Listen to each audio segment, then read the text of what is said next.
So this is, of course, the picture of the Commonwealth. And the first graphic at the top, paying attention to the key that goes minimal, that's in a gold, all the way up to high in a dark, deep blue, you'll see that the entire Commonwealth is either at the moderate gray level, mid-gray, or to the dark blue, blue-gray level. There is not a single place in the Commonwealth at the moment that's at low or minimal. And then if you look at the Northern Virginia transmission extent, it essentially is showing the pandemic curve, in a sense, the experience of Northern Virginia, that, you know, back in February, we were at low. In May and June, we were at a substantial level of transmission. Then it went down, and for a long time, we were at minimal, then had a spike approaching substantial, went back down, and once again, we seem to be approaching substantial. So this will be the the ways that can go. I'm hoping that we're going to go back down rather than getting too substantial, but we're getting closer. Next slide. And so these are some of the metrics that I've talked about before. Sorry for the shorthand, and I'll try to address all of the things. These are the metrics that VDH and the Northern Virginia Health Directors have looked at from the very beginning. So, for example, the daily case incidence rate, that's the number of cases per 100,000.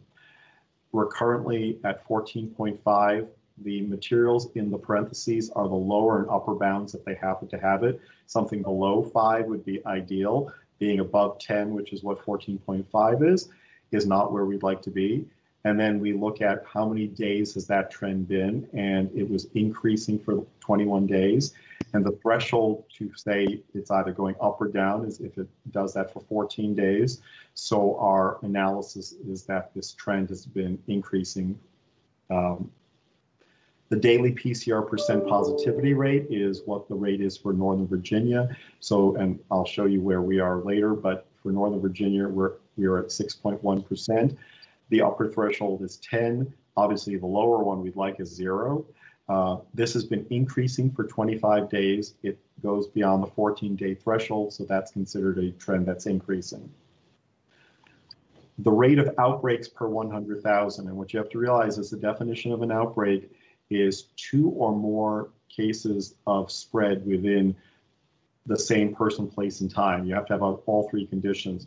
We don't usually say 2 cases in Arlington because that's usually not the case, but we want it to be the same geography, like the same location, and in the same place and time. And so that has been decreasing for 9 days. We haven't had reports of that, but the threshold is 14 days. You'd have to have 14 days of decreasing for it to be called decreasing. So this is considered fluctuating.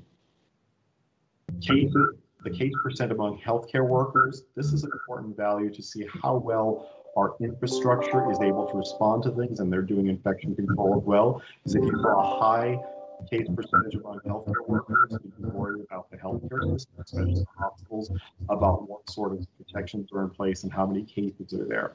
So the burden is at 2.8%. Being above 5 would be considered to be poor in this circumstance. So fortunately, this has been decreasing for 18 days. It exceeds the 7-day threshold. It's considered to be a trend that's decreasing. Visits to emergency departments per 100,000. This is 4.1 rate, and it's been increasing for 20 days, which is higher than the 14-day threshold. So that is considered to be an increasing trend. The rate of COVID ICU hospitalizations per 100,000.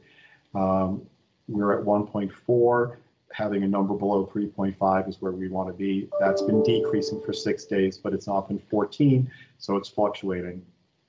The percent hospital beds occupied, that's all hospital beds, not just COVID. We're at 77.3%. If you cross 90%, that's considered to be more concerning. This has been increasing for 16 days, but has not crossed that 90% threshold. And then hospitals with difficulty getting PPE over the last 7 days, we're currently is a value of 0. One hospital 7-day period having difficulty would be 1, and we would consider that a problem. We have had that happen once.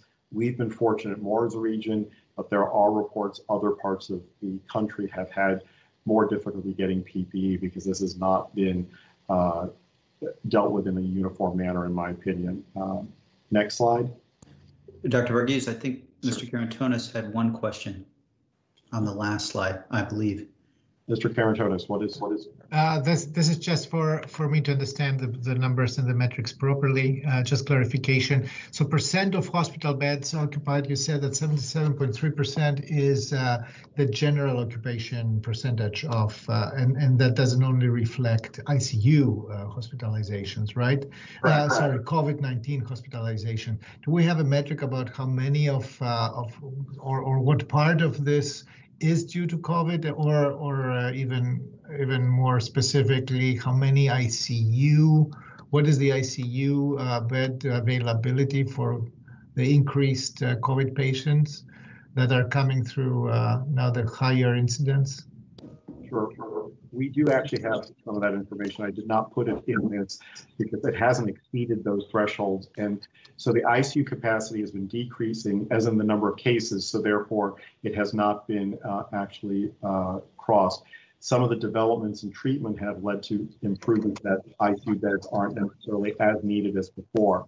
The other thing that you'll learn with the hospitalizations in general is right now, we still have the governor's permitted elective surgeries and admissions for different conditions. So there's a lot of leeway there for the state to potentially take on cases if, unfortunately, the cases were to get overwhelming. Then hospitals either voluntarily or be required by the governor to stop elective surgeries. So they would then turn the surgery beds into COVID-19 beds and the like. So, and this is the regular bed capacity. Each of the hospitals has a 20% capacity above that they haven't even exceeded yet either. So there's more play in the system. So that's why I just wanted to present all of that, and thank you for this opportunity to provide that information.